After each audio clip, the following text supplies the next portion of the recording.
7절로 14절 함께 읽겠습니다. 사마리아 여자 한 사람이 물을 기르러 왔음에 예수께서 물을 좀 달라 하시니 이는 제자들이 먹을 것을 사러 그 동네에 들어갔음이로라. 사마리아 여자가 이르되 당신은 유대인으로서 어찌하여 사마리아 여자인 나에게 물을 달라 하나이까 하니 이는 유대인이 삼과 상종하지 아니함이로라. 예수께서 대답하여 이르시되 내가 만일 하나님의 선물과 또 내게 물 좀 달라 하는 이가 누구인 줄 알았더라면 내가 그에게 구하였을 것이요 그가 생수를 내게 주었으리라.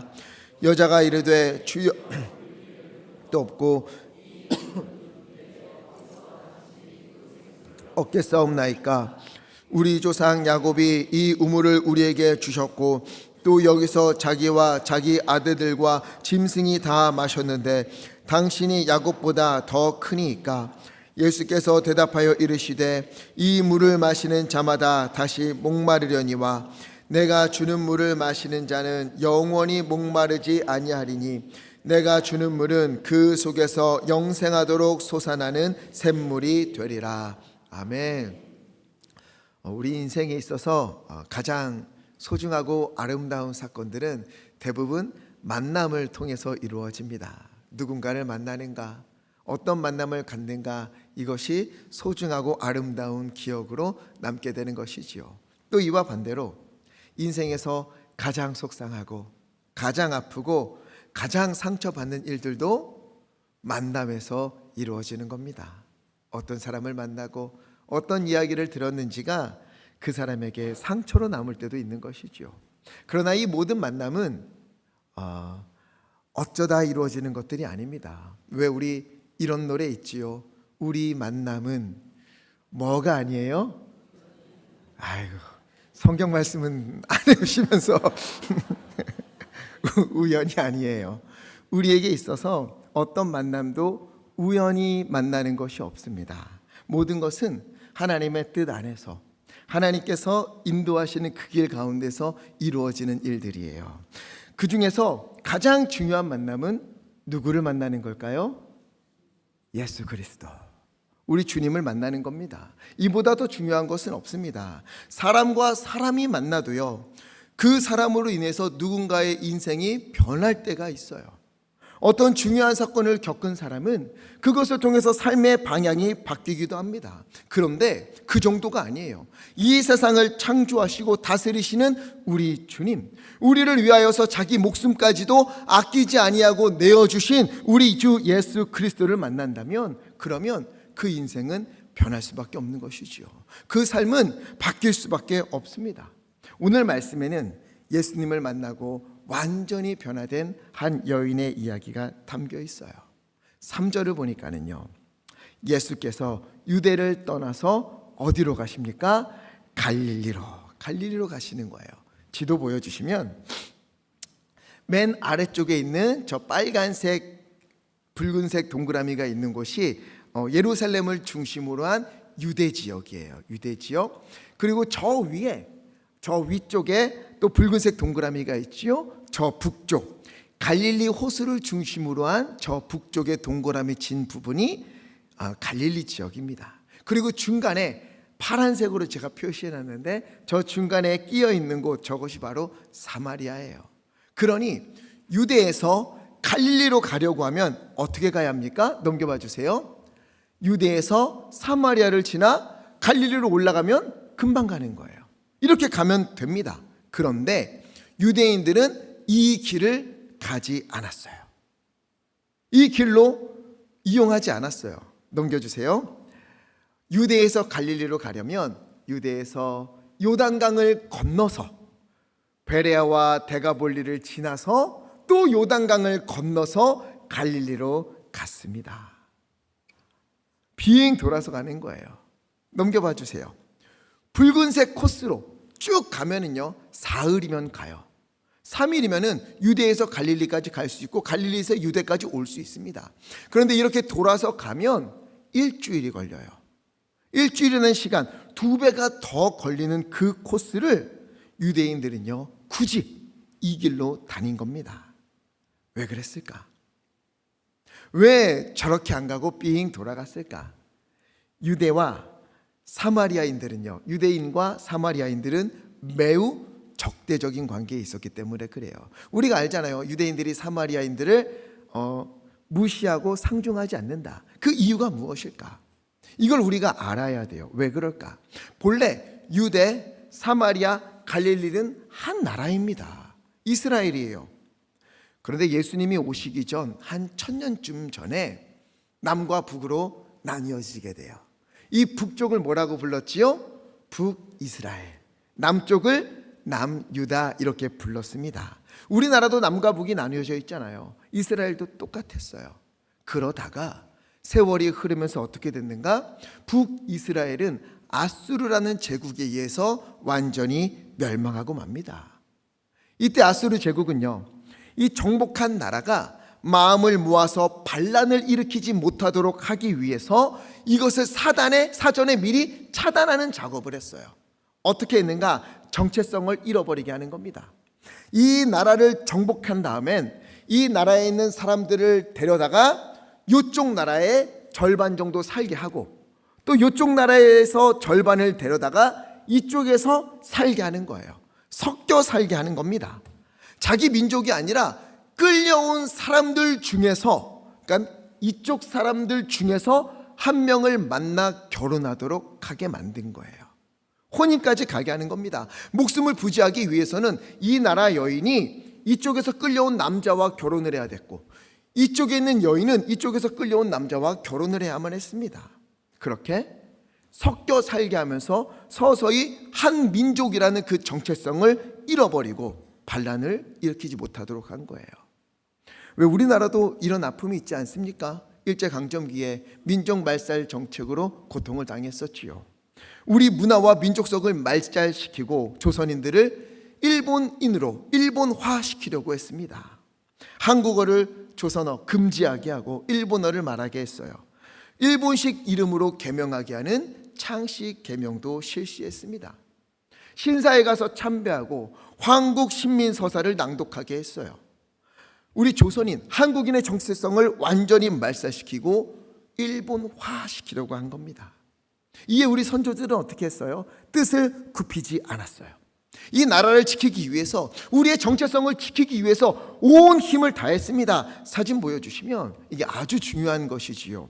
주시경 선생님을 필두로 해서 조선어학회에서 목숨을 걸고 말모이 한국어 사전, 우리말 사전을 만든 거예요. 우리말을 완전히 없애고 있는데 이 우리나라 말에 대해서 전부 다 모아갖고 사전을 편찬한 겁니다.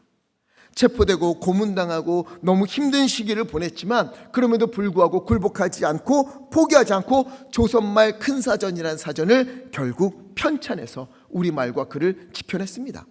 신사참배는 어떻습니까? 목숨을 걸고 신사참배에 반대하면서 우리 민족의 정체성과 믿음을 지켜냈어요. 그러면 우리도 그렇게 했다면 남과 북이 갈라져 남과 북이 갈라져 있지 않고 북이스라엘, 이 북이스라엘도 우리나라처럼 그렇게 이겨내면 되지 않았을까? 맞서서 지켜내면 되지 않았을까? 아니요. 북이스라엘은 그럴 형편이 못 되었어요. 우리와 다릅니다. 왜 그런가? 아수르가요, 북이스라엘을 점령한 다음에 여기서 힘있고 능력 있는 사람들은 다 데려다가 딴 곳에 퍼뜨렸어요. 힘없고 연약한 사람들만 북이스라엘에 남아있는 겁니다. 그리고 다른 곳에 있는 사람들을 섞은 거예요. 그러니 싸울 수 있는 힘이 없어요. 맞설 수가 없습니다. 살기 위해서 어쩔 수 없이 눈물을 흘리면서라도 이방 사람과 결혼을 해야만 했어요. 그래야 사는 거였어요. 당시 이방인과의 결혼은 그저 혼인을 하는 이 정도가 아닙니다. 유대인들에게 있어서, 이스라엘 사람들에게 있어서 이방인과 결혼하는 것은 나는 이제 하나님 믿는 신앙을 포기하겠다, 이것과 같았어요. 왜? 이방 사람과 결혼하면 그 사람이 뭘 가지고 와요? 자기가 섬기던 우상을 들고 오는 거예요. 한 집에 우상이 생기는 겁니다. 이방 남편이, 이방 아내가 우상을 들고 와서 그 집에 이제 민족적인 순수함도 없어지고 종교적인 하나된 그 순수함도 다 잃어버리게 되는 일들이 벌어진 거예요. 북이스라엘이 그런 겁니다. 사마리아 사람들이 그런 거예요. 그러면 북이스라엘만 멸망했는가? 그건 아니지요. 남유다도 멸망합니다. 바벨론에 의해서 완전히 파괴되고 포로로 끌려갔어요. 이후에 페르시아의 고레스 왕이 너희 이제 돌아가. 너희 돌아가서 예루살렘의 성전을 건축해 하고 이들을 돌려보내요. 이들이 돌아와서 성전을 건축한다는 소식이 이 북쪽에 사는 사마리아 사람들에게 들린 거예요. 그러니 어때요? 우리 그래도 같은 민족인데, 비록 내가 이방 사람과 결혼했지만 그래도 우리 같은 민족인데 내가 가서 성전 건축 도와야지 하고 내려왔어요. 예루살렘으로 올라왔어요. 여기는 올라온다 그러죠. 예루살렘으로 올라왔어요. 그런데 유대인들이 이것을 거부합니다. 너희 이방인들과 결혼했잖아. 너희가 하나님만 섬기는 게 아니라 우상도 함께 집에 들여놓았잖아. 너희는 정결하지 못해. 더러운 너희들과 어떻게 하나님의 성전을 같이 건축할 수 있느냐? 너희 돕지 마. 너희 돌아가. 그래서 사마리아 사람들이 쫓겨나게 된 거예요. 그러니 상처받았겠지요. 사마리아 사람들은요, 성전 건축을 도울 수도 없었고 성전이 건축된다 한들 자기들이 가서 예배드릴 수 없겠구나, 이 생각이 드는 거예요. 그래서 사마리아 사람들이 어떻게 했는가? 북이스라엘에 있는 그 사마리아 땅에 있는 그리심산에다가 성전을 또 세워요. 사마리아 그리심산에 성전을 세웁니다. 그걸 유대인들이 가만두겠습니까? 어떻게 여호와 하나님을 섬기는 성전이 두 개가 있을 수 있어? 그래서 못 참죠. 저 이방인보다 못한 혼혈 민족 그 사마리아 사람들이 감히 성전을 건축해, 그리고는 예수님 오시기 130년 전에 군대를 이끌고 가서 사마리아에 있는 그리심산, 거기 세워져 있는 성전을 파괴시켜 버립니다. 사마리아 사람들이 분통 터지겠죠. 복수가 하고 싶었어요. 근데 힘이 없어. 거기는 그렇게 소수예요. 소수여서 예루살렘 성전을 건드릴 수가 없어요. 그래서 어떻게 복수하는가? 이스라엘 백성들에게 있어서 가장 중요한 명절이 언제지요? 유월절. 이 유월절 기간에 그들이요, 무덤에서 뼈를 파내요.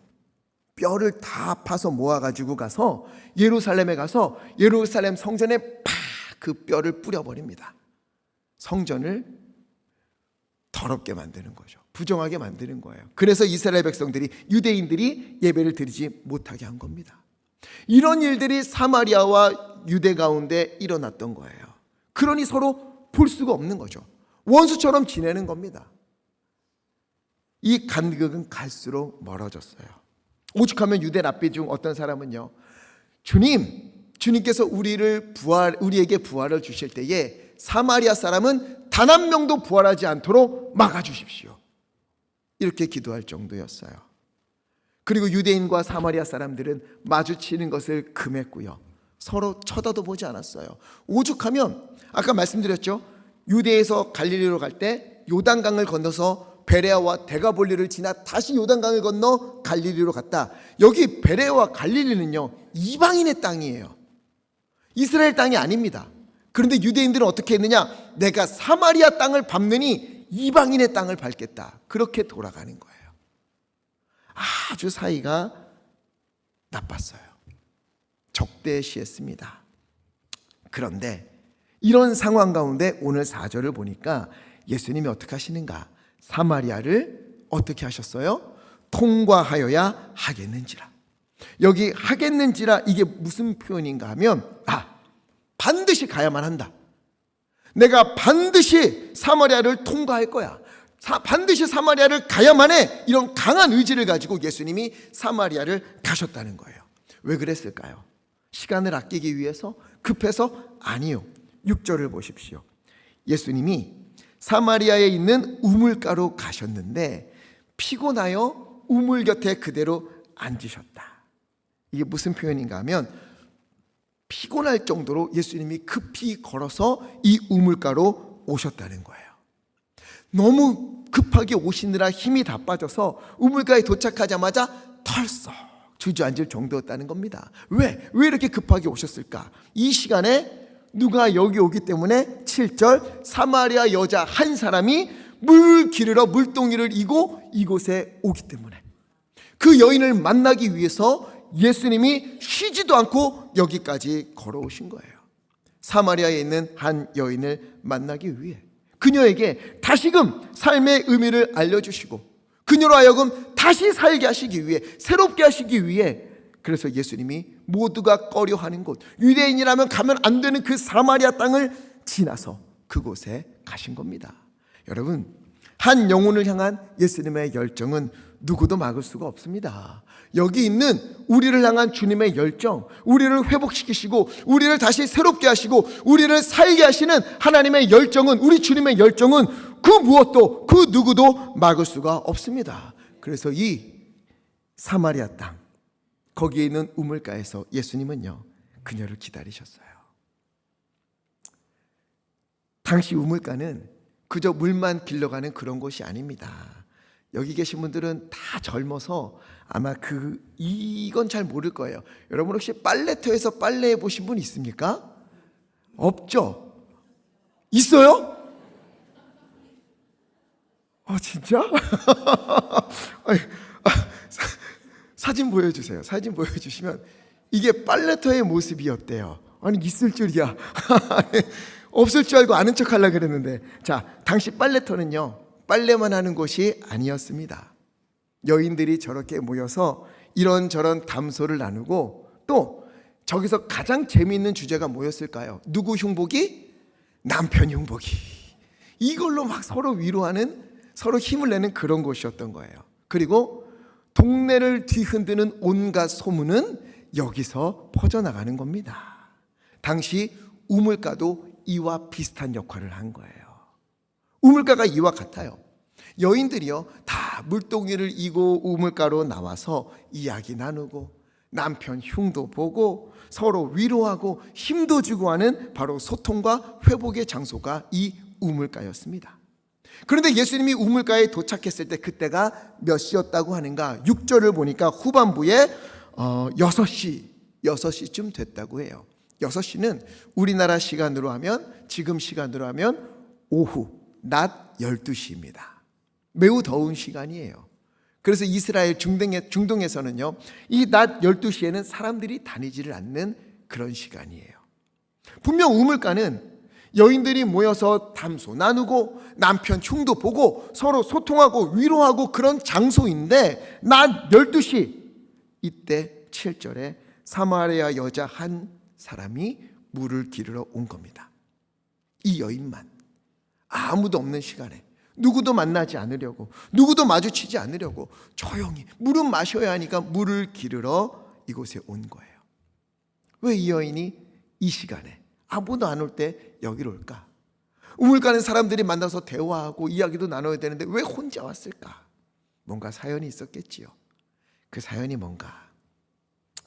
예수님께서 이 여인에게 말을 건네십니다. 7절에 나에게 물을 좀 주시오. 자, 낮 12시 이 우물가에 이 여인은요, 늘 사람이 없어서 늘 이 시간에 왔던 거예요.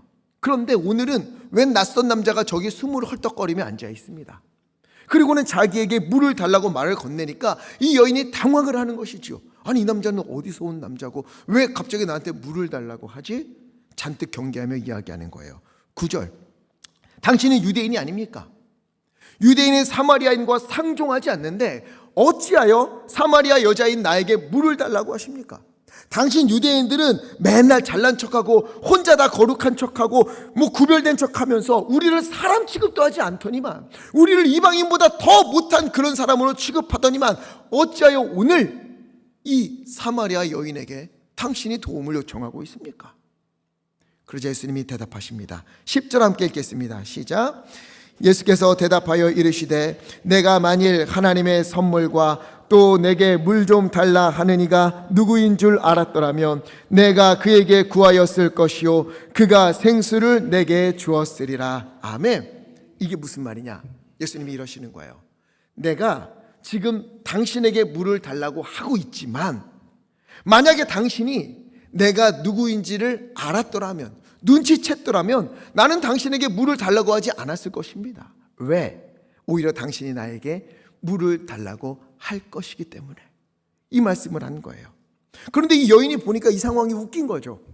아니, 지금 이 우물에서 물을 건질 두레방 그릇도 없어서 나에게 물을 달라고 하는 주제에 아니 무슨 재주로 나에게 물을 준다고 하는 것인가?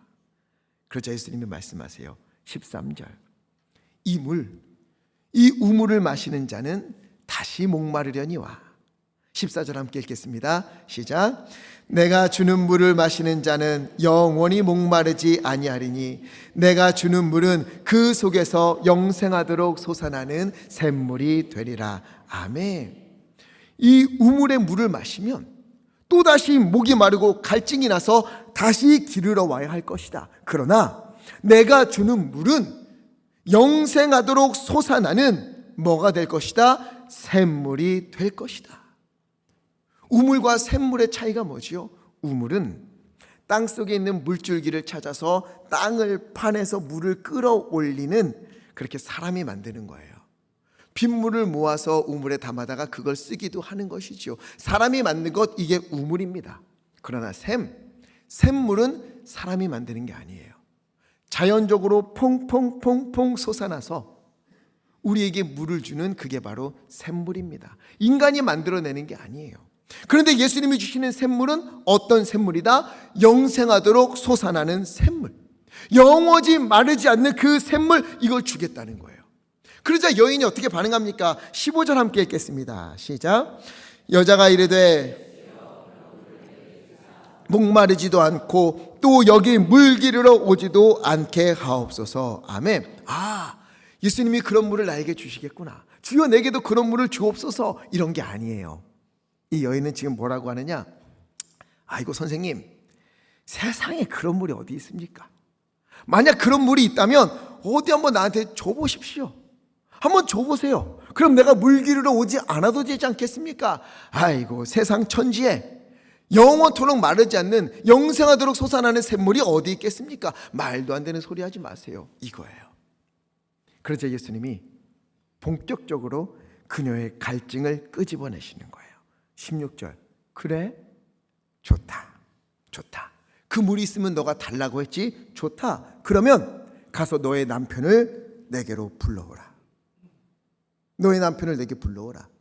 이때 이 말을 듣고 이 여인이 가슴이 철렁 내려앉았을 거예요. 왜? 그녀에겐 이보다 더 큰 아픔이 없었거든요. 17절. 나는 남편이 없습니다. 예수님의 눈도 마주치지 못하고 떨리는 목소리로 대답했을 거예요. 그래, 남편이 없다고 하는 말 맞다. 너의 말이 맞다. 18절. 너에게는 남편이 5이 있었고 지금 있는 자도 너의 남편이 아니니 너의 말이 참되도다. 넌 지금 거짓말하는 것이 아니야. 여인에게 남편이 몇이 있었다고요? 5이 있었어요.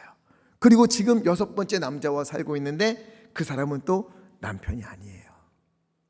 그러다 보니까 이런 해석들이 많았어요. 이 여인은 자기의 갈증을 해소하기 위해서 이 남자와 만났다가 안 되니까 이혼하고 저 남자 만나고 저 남자 만나도 갈증이 해소가 안 되니까 이혼하고 또 이 남자 만나고 이렇게 하는 음란한 여인이었다. 이런 해석이 많았어요.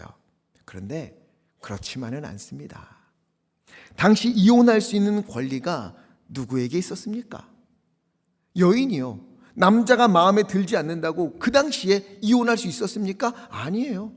그럴 수가 없어요. 당시 이혼할 수 있는 모든 권리는 남자가 가지고 있었어요. 적당한 이유, 둘러댈 수 있는 이유만 있으면 언제든지 내 마음에 들지 않는 여인과 이혼을 하고 다른 여자를 만날 수 있는 게 당시 시대였어요. 여자는 이혼을 요구할 수 있는 권리가 없습니다. 그러니 이 여인이 5명의 남자를 버린 게 아니라 뭐예요? 5명의 남자에게 버림을 받았던 거예요. 우리 이걸 잘 이해해야 돼요.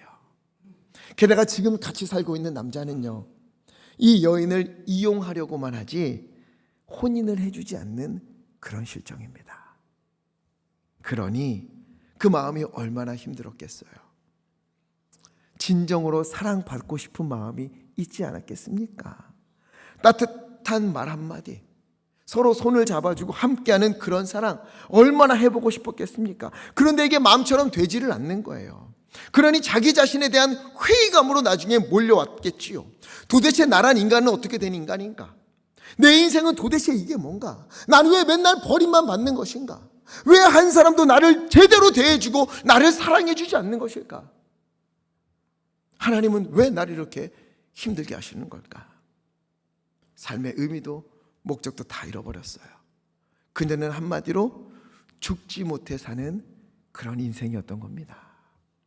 생각해 보세요. 5번이나 버림을 받았고요. 지금 있는 그 남자도 혼인을 해주지 않아요. 언제 버릴지 몰라요. 언제든 버리겠다 이러는 거예요. 그러니 얼마나 불안하겠어요. 다른 여인들처럼 함께 우물가에 모여서 담소도 나누고 남편 흉도 보고 그러고 싶은 마음이 많았겠지만 그럴 수가 없는 거예요. 자신은 철저히 고립되어 있습니다. 그러니 이 여인이 나는 남편이 없습니다, 이 말한 게 거짓이 아니라 실로 그녀의 인생이 그랬던 거예요. 목이 마르니 아무도 없는 시간에 아무도 보지 않을 때 가서 몰래 물 떠오고, 배가 고프니 밥을 해먹고, 집에 있는 남자에게 버림받지 않기 위해서 더 눈치 보면서 더 내가 맞춰줘야 하는 그런 인생을 살고 있었어요. 얼마나 기도했겠습니까? 하나님 나 좀 불쌍히 여겨주십시오. 1번 이혼당하고 2번 이혼당하고 3번 버림받고 주여 나를 좀 불쌍히 여겨주옵소서. 아무리 기도했는데 오랜 시간이 지나도 상황이 좋아지지 않아요. 그러니 기도가 원망이 되어버리는 거죠. 하나님 계시다면서요. 하나님 정말 계시다면 왜 나에게 이런 고통만 주시는 겁니까? 나 좀 평범하게 살고 싶습니다. 나 큰 거 바라는 것 아니에요. 다른 여인들처럼 좀 괜찮은 남자 만나서 아이도 낳고 행복하게 살고 싶은 것, 그것밖에 없습니다. 내가 커다란 꿈이 있는 게 아니라 평범하게 살고 싶은 것. 하나님 이게 나한테 왜 이렇게 힘든 일입니까? 나 이제 지쳤습니다. 한 번쯤 제대로 살아보고 싶다, 사랑받고 싶다, 이런 갈증이 그녀에게 있었던 거예요. 이걸 예수님이 아신 겁니다. 감추어두고 누구에게도 들키고 싶지 않아서 아무도 모르게 우물가에 오가던 그 여인을 주님은 보고 계셨던 거예요. 여러분, 우리가 지난주에는 가나안 여인이 예수님 앞에 찾아와서 간절한 마음으로 매달린 그 이야기 나눴지요. 부스러기와 같은 은혜라도 내게 주옵소서. 하나님 부스러기와 같은 은혜라도 내게 주셔서 우리 집에 있는 저 딸을 살려주옵소서. 이런 간절함으로 주님 앞에 매달린 여인이 지난주에 봤던 여인이었다면 오늘 이 여인은 이것도 잃어버렸어요. 너무 힘이 들어서 간절한 마음마저 잃어버린 겁니다. 상처나고 깨지고 아프고 지칠 대로 지쳤어요. 늘 불안하고 인생에 소망도 없고 기쁨도 없고 채울 수 없는 갈증으로 목이 마른 그런 여인입니다. 혹시 우리 가운데에 그런 분들이 있는 것은 아닙니까? 누구한테도 말하지 않았는데 내 마음은 늘 허전하고 늘 아프고 어떤 일만 생각하면 숨이 잘 쉬어지지 않을 정도로 속이 상하고, 어떤 일만 바라보면 야 이건 도대체 뭘까? 남들이 보기에는 너 괜찮잖아, 너 좋잖아, 내가 너만큼만 살면 좋겠다 이렇게 말하지만 나는 누구에게도 보여줄 수 없는 이 허전함, 이 갈증이 있는 사람들이 혹시 우리 가운데 있는 것은 아닙니까? 채워보려고 이것도 해보고 저것도 해봤는데, 이것도 가져보고 저것도 가져봤는데 여전히 허전하고 여전히 아프고 여전히 불안한 이 마음. 예배도 해보고 기도도 해보지만, 간절히 주님을 찾는다고 찾아봤지만 응답이 없는 것 같아서 이제는 포기해버리는, 갈급함마저도 갈증마저도 이제는 잊어버리고 말았던 그런 일들. 혹시 그런 분들이 우리 가운데 있는 거 아닙니까? 여러분, 그 우물가에서 예수님이 이 여인을 만나신 것처럼 오늘 이 예배 가운데에 우리 주님께서 우리를 만나주시는 그런 은혜가 있기를 간절히 바랍니다. 이 여인은요, 자신의 모든 것을 꿰뚫어 보는 예수님을 보면서 19절, 이분은 보통 분이 아니구나, 선지자구나, 이렇게 고백을 하게 돼요. 선지자. 왜 이런 고백을 했는가? 그동안 하나님도 나의 이 아픔을 모르시나 보다, 하나님도 나의 이 불안한 마음을 모르시는 것만 같다, 나를 보지 않으시는 것만 같다, 이렇게 생각을 했는데 지금 이 앞에 있는 예수님이 이 모든 걸 다 알고 나에게 말씀하시는 것을 보면서 이 여인이 깨달은 거예요. 하나님이 모르시는 게 아니었구나, 하나님 다 알고 계셨구나. 내 마음, 내 불안함, 내 갈증, 내 모든 것 주님 다 알고 계셨구나. 다 보고 계셨구나. 그래서 이분에게 알려주셨구나. 그리고 오늘 나에게 들려주시는 것이구나. 이걸 깨닫게 된 거예요. 가끔 이런 분들이 있어요. 예배 드리고 설교 들으면서 지금 저거 내 얘기하네. 누가 이거 전해줬나 보다. 이거 누가 얘기해줬지? 이런 분들이 있어요. 저거 지금 내 고민인데 어떻게 아시나? 여러분, 제가 어찌 다 알겠습니까?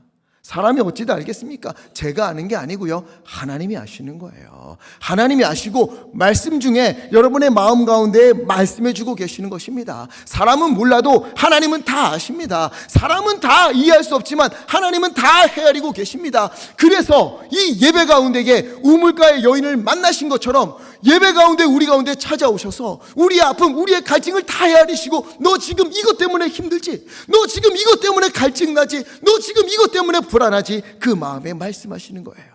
이 일들이 예배 중에 일어나는 것입니다. 그래서 이 여인이 어떡하느냐? 하나님이 아신다. 이걸 아니까 예배에 대해 묻기 시작해요. 20절. 우리 조상들 사마리아 사람들은 이 산에서, 그리심산에서 예배하였는데 당신들 유대인들은 예루살렘에서 예배해야 된다고 합니다. 뭐가 맞는 겁니까? 어디서 예배해야 됩니까? 어디서 예배해야만 하나님이 받으시는 겁니까? 여러분, 이 여인이 하나님이 나의 모든 것을 알고 계신다, 보고 계신다 깨닫자 어디에 관심을 갖게 됐어요? 예배에 관심을 갖는 거예요. 내 문제가 아니라 예배에. 왜? 하나님이 다 알고 계셨다면, 하나님이 보고 계셨다면, 예배가 회복되면, 내가 진실로 주님을 만나면 달라지겠구나. 예배가 회복되어서 내가 하나님과의 관계가 온전해지면, 그러면 하나님이 내게 은혜를 베푸사 모든 것을 회복시키시겠구나. 왜? 하나님은 다 헤아리시니까. 헤아리시는 분이 회복하시는 능력을 갖고 계시니까, 나에게 은혜를 베풀어 주실 테니까. 이 여인이요, 믿음의 눈으로 정확히 본 거예요. 이에 예수님이 뭐라고 하십니까? 21절. 이 산도 아니고 예루살렘도 아니다. 장소가 중요한 게 아니야. 무엇이 중요하다? 누구에게 예배하고 있는가? 아버지께 예배하고 있는 것, 아버지만을 바라보는 것, 이것이 중요하다. 24절. 하나님은 영이시니 예배하는 자가 영과 진리로 예배할지니라. 지금 누구 앞에 예배하고 있는가? 이것을 기억하면서 온 마음과 정성을 다하여 예배하라. 진실로 예배하라. 그때 이 예배 가운데 주님이 그 속에서 영생하도록 솟아나는 샘물을 부어주시는 것이다. 주님께서 말씀하시는 거예요. 이 여인은요, 자신의 갈증, 인생의 방황, 이 모든 것을 마주하게 되었을 때 예수님께 뭘 구했어요? 예수님, 이제 내가 다시는 남자에게 버림받지 않는 방법을 알려주세요. 예수님, 나도 사람들에게 사랑받고 싶어요. 사랑받는 길을 알려주십시오. 지금 살고 있는 이 남자도 나와 혼인해주지 않는데 이 남자와 계속 있어야 합니까? 아니면 내가 다른 남자를 찾아야 합니까? 어떻게 해야 내 인생이 달라지겠습니까? 이걸 묻는 게 아니에요. 이 여인은 내 인생의 목마름, 내 갈증, 내 아픔 하나님 다 아신다면, 주여, 그러면 내가 어떻게 예배해야 합니까? 다 아시는 주님께서 나의 모든 갈증이 갈급함 주님이 다 아시는데 내가 어떻게 주님 앞에 마음을 다해 예배하고 주님께서 그런 나를 받아주시고 주님께서 나에게 영생하도록 솟아나는 샘물을 나에게 주실 수 있겠습니까? 이 마음을 가지고 있었던 겁니다. 주님이 내 모든 갈증을 아시고 그 가운데 샘솟는 생수를 주실 것이다. 그래서 죽었던 나를 살리시고 모든 상처를 치유하시고 어둠을 빛으로 절망을 소망으로 바꾸어 주실 것이다. 이 여인이 이 확신을 가지고 주님 앞에 요청했을 때, 어떻게 예배할까를 물었을 때, 예배하기를 다짐하자 예수님으로부터 나오는 그 생수가 이 여인에게 흘러들어가 모든 것을 회복시키시는 은혜가 일어나게 되었던 거예요. 이 여인이 어떻게 됩니까? 상처와 아픔과 불안함으로 모든 걸 감추고 겨우겨우 살아냈던 이 여인이요, 28절. 그 즉시 물동이를 버려두고 동네로, 사람들 사이로 들어가는 거예요. 더 이상 사람들의 눈이 두렵지가 않습니다. 29절. 주님이 어떻게 나를 회복하셨는가? 주님이 내 마음에 어떻게 영생하도록 솟아나는 샘물을 주셨는가? 사람들에게 와서 그리스도에게 가보십시오. 지금 당신에게 있는 그 갈망, 당신한테 있는 그 갈증 주님이 다 풀어주십니다. 주님이 영생하도록 솟아나는 샘물을 주실 것입니다. 전하고 주님께로 인도하는 놀라운 역사가 그 가운데 있었던 것입니다. 이와 같은 회복의 역사가 오늘 우리 예배 가운데 있기를 간절히 축복합니다. 주님은요, 사마리아 여인을 만나러 우물가로 가신 것처럼 오늘 이 우물가, 오늘 우리 예배당에 우리를 찾아오시는 거예요. 왜? 회복시키시라고. 우리 갈증 아시니까, 우리 아픔 아시니까, 우리 어려움 다 아시니까, 어떻게 할지 몰라서 하나님 이건 뭡니까? 왜 이렇게 허전하지? 왜 이렇게 아프지? 왜 이렇게 공허하지? 그런 우리 다친 마음 가운데에 주님께서 기필코 찾아오시는 거예요. 찾아오셔서 너의 남편을 데려오라. 가장 아프고 가장 힘들고 더 이상 생각하고 싶지 않은 그 일 지금 나에게 말해다오. 간절한 바람, 간절한 소원, 너가 도저히 어찌할 수 없는 것들, 그래 지금 나에게 말해다오. 포기해버린 일 나에게 말해다오. 그리고 그 일 때문에 괴로워하고 눈물 흘린 것 다 그치고 사마리아 여인이 물동이를 버리고 사람들에게 들어가 하나님이 하신 놀라운 일을 선포했던 것처럼 그런 회복, 그런 은혜를 내가 너에게 부어줄 테니, 영생하도록 솟아나는 샘물을 너에게 줄 테니 너는 나에게 말해다오. 주님이 오늘 우리에게 요청하고 계시는 것입니다. 여러분, 이 일이 언제 일어난다고요? 예배 가운데 일어나는 거예요. 이 여인처럼 예배 가운데 그냥 와서 찬양하려니까 찬양하고, 설교한다니까 듣고, 기도하려니까 기도하고, 그게 아니라 이 예배 가운데 주여, 어쩌면 우물가에 있는 여인이 내가 아닙니까? 왜 이건 채워지지 않습니까? 왜 이 일들을 나에게 장애물이 그렇게 많습니까? 어떻게 넘어서야 합니까? 왜 이리 나는 아픕니까? 내 인생 하나님 어떻게 이렇게 꼬여만 갑니까? 하나님 이거 잘 된 것 같은데 왜 이 일은 내 마음을 여전히 괴롭히고 있습니까? 하나님이요, 이 모든 거 주님 다 아시지요. 주님 다 아시지요. 내 답답한 마음, 내 안에 깊은 상처, 새어나는 한숨, 이제는 포기해버린 일들 주님 다 헤아리고 계시지요. 주님 다 아시는 주님께서 내게 응답하실 줄 믿습니다. 회복하실 줄 믿습니다.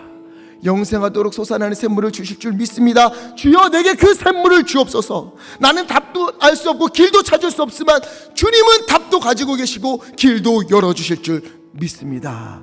이렇게 기도할 때, 이 마음으로 예배할 때 주님께서 우리 가운데 영생하도록 솟아나는 샘물을 주실 줄 믿습니다. 오늘이 그날이 되기를 간절히 바랍니다. 이 말씀 준비하면서 얼마나 기도했는지 몰라요.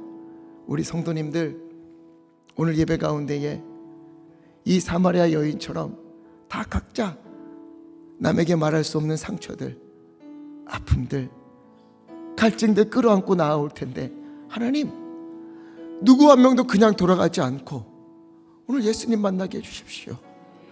그 속에서 솟아나는 샘물, 영생하도록 솟아나는 샘물을 맛보고 하나님의 힘을 얻어서 예배당 문을 나갈 때는 주님께서 내게 응답하셨다, 주님께서 내 모든 것 알고 계시고 주님께서 내 인생을 열고 계신다, 하나님이 응답하신다, 힘을 내어 나아가는 일이 있도록 아버지 인도해 주십시오. 얼마나 기도했는지 모릅니다. 여러분, 주님께서 우리 가운데 영생하도록 솟아나는 샘물을 주실 때에 우리를 가장 괴롭혔던 그 일, 우리를 가장 힘들게 했던 그 일은 하나님께서 베풀어 주시는 놀라운 응답에 대한 증거로 변하게 될 줄 믿습니다. 주님께서 찾아오셔서 우리를 변화시키실 거예요. 주여 내게 그 샘물 주옵소서. 그 샘물 주옵소서. 내가 우물 파느라, 우물에서 물기느라 너무 힘들었는데 이제는 주님께서 샘물을 주셔서 그 샘물을 맛봄으로 주님의 은혜를 누릴 수 있도록 돌보아 주소서. 이렇게 기도할 때에 주님께서 회복시키시고 우리의 삶을 변화시키시는 은혜가 있을 줄 믿습니다. 이 은혜가, 이 만남이 오늘 우리 가운데 있기를 예수 그리스도 이름으로 간절히 축복합니다. 그래서 이 찬양 부르고 싶습니다. 오늘 우리 내가 우물가의 여인이다, 이곳이 우물가다 생각하시고 주님 내게 오셨지요, 내게 찾아오셨지요. 나 오늘 이렇게 찬양합니다. 우물가의 여인처럼 나는 구했습니다. 헛된 것들을 구했습니다. 주님, 그때 내게 와 생수를 마셔라. 주님 말씀하셨지요.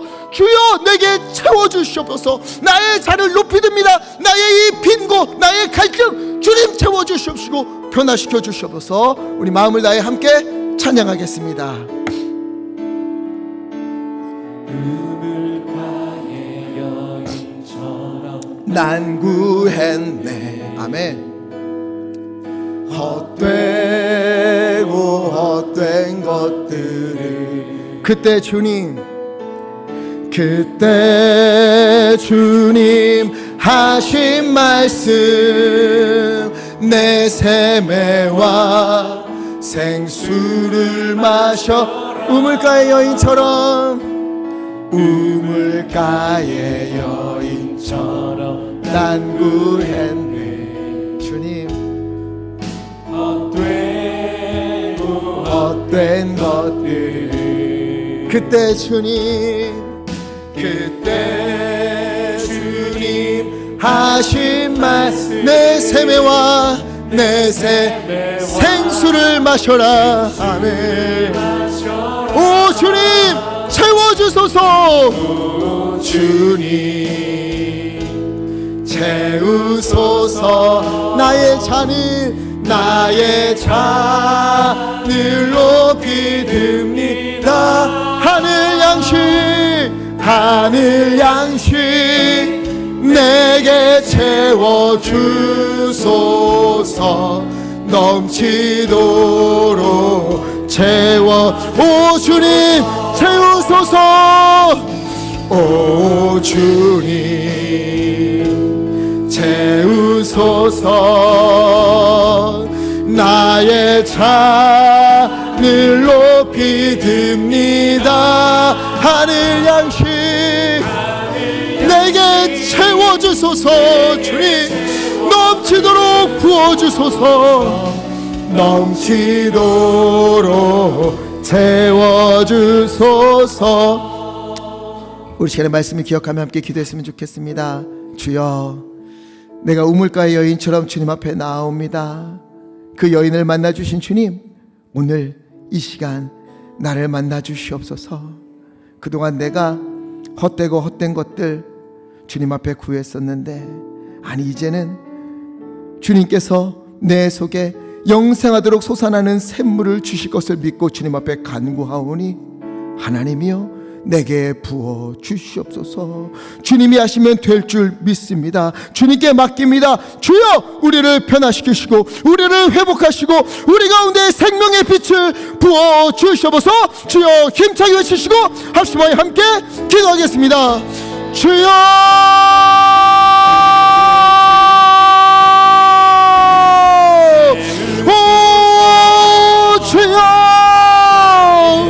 아버지, 시간 우리의 잔을 주님께 높이 듭니다. 아버지, 채워주시옵소서. 아버지, 우리를 채워주시옵소서. 여전히 갈증으로, 아버지 여전히 목마름으로, 아버지 주님 앞에 있는 아버지 우리를 주님 불쌍히 여겨주시고 아버지 역사하여 주시옵소서. 하나님 돌보아주시옵소서. 하나님이여 괜찮은 것 같지만, 아무렇지도 않은 것 같지만 내 속에 목마름이 있습니다. 내 속에 갈증이 있습니다. 하나님, 아픔이 있습니다. 상처가 있습니다. 이거 어찌하면 좋습니까? 오늘 주님 앞에 내어놓사옵나니 주여, 주님께서, 아버지께서 하시는 주님께서 우리를 변화시켜 회복시켜 주소서. 이 여인처럼 오늘 물덩이를 버리고 사람들 사이로 뛰어들어가 주님 증거하게 하소서. 오 주님 채우소서. 나의 잔을 높이 든 주님께서 채워주소서. 하늘 양식 내게 채워주소서. 넘치도록 채워주소서. 사랑하리가 많으신 아버지 하나님, 사마리아를 통과하여 상처투성이의 한 여인을 만나신 것처럼 주님, 오늘 이 예배 가운데에 주님을 바라보는 우리를 찾아오셔서 우리의 마음을 만져 주시옵소서. 그 여인을 회복시키신 것처럼 오늘 우리의 마음을, 우리의 삶을, 우리의 아픔을 주님 치유하시고 회복시켜 주옵소서. 주님의 은혜도 잊어버리고 하나님이 하실 것이라는 기대감마저 사라져 의무감으로 이 자리에 나온 성도님들이 있다면 사마리아 여인의 마음을 헤아리시고 그녀의 마음을 여시며 다시금 예배를 회복하게 하신 것처럼 굳어버린 우리 성도님들의 마음을 만지시고 주여 위로하시고 주님을 향한 마음과 예배를 회복시켜 주시옵소서. 주께 영과 진리로 예배할 때에 진실한 마음으로 주님 앞에 소망을 가지고 간구하며 예배할 때에 우리의 모든 것이 주님 안에서 회복될 줄 믿습니다. 주님, 우리의 예배를 받으시고 회복시켜 주시옵소서. 여러 일들로 목마름과 갈증을 느끼는 우리 성도님들에게 주여 그 속에서 영생하도록 솟아나는 샘물을 주시옵시고 주님으로 말미암아 회복되어서 기뻐하며 찬송하는 일들이 우리 가운데 넘치도록 은혜를 베풀어 주시옵소서. 이 시간 주님의 은혜에 감사하여 마물과 예물 올려드립니다. 11조를 구별하여 주님께 드리고 감사헌금으로 선교헌금으로 마음의 소원을 담아 주님 앞에 올려드리오니 기뻐 받아 주시옵소서. 이 예물이 쓰여지는 곳에 하나님의 은혜가 넘치게 하시고 드린 손길 기억하시사 하나님이여 하늘문을 활짝 여사 넘치는 은혜와 복으로 덧입혀 주시옵소서. 주님의 뜻을 따라 성미를 드리고 또 강단의 꽃도 드리옵나니 주님 기뻐 받아 주시옵소서. 하나님, 우리 성도님들 붙잡아 주시고 몸이 아파 주님의 치유하심을 간구하는 이들에게 하나님 이 시간 주님 찾아가셔서 그 속에서 영생하도록 솟아나는 샘물을 주셔서 그 몸이 온전히 회복되게 하여 주시옵시고 무너진 마음이 힘을 얻어 일어서게 하여 주시옵시고 그 삶이 주님의 은혜로 가득하도록 역사하여 주시옵소서. 우리 주 예수 그리스도 이름으로 간절히 기도하옵나이다. 아멘.